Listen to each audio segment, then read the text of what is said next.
आपण पाहत आहात सत्याची बाजू मांडणारं हक्काचं न्यूज चॅनल M24 तास। सगळ्यांना हाणलं नाही तर नाव बदलून सांगेन। इस्लामपुरात जयंत पाटलांच्या करेक्ट कार्यक्रमाचा डंका।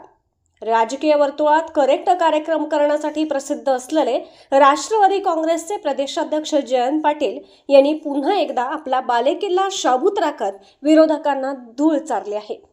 क्या बडा तो सबसे दम बडा आणि सगळ्यांना हाणलं नाही तर जयंत पाटील नाव सांगणार नाही या त्यांच्या गाजलेल्या आव्हानाची प्रचिती नुकत्याच झालेल्या नगरपालिका निवडणुकीच्या निकालातून आली आहे।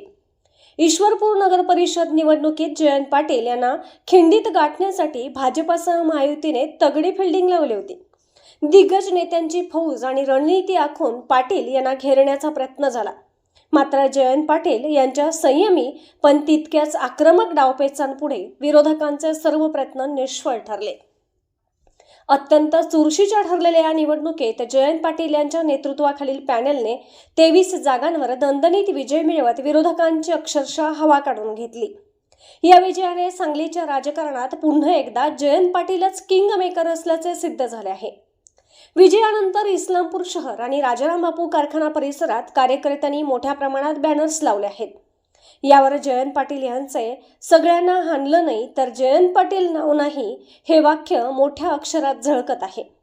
हे फलक सध्या संपूर्ण जिल्ह्यात चर्चेचा विषय ठरत असून नागरिकांचे लक्ष वेधून घेत आहेत। आमचा नेता शब्दाचा पक्का अशा भावना कार्यकर्त्यांमधून व्यक्त होत आहेत। थोडक्यात सांगायचे तर ईश्वरपूरच्या भूमीत जयंत पाटील यांनी केवळ निवडणूक जिंकली नाही तर विरोधकांच्या आव्हानाचा करेक्ट कार्यक्रम करून आपला दबदबा कायम राखला आहे।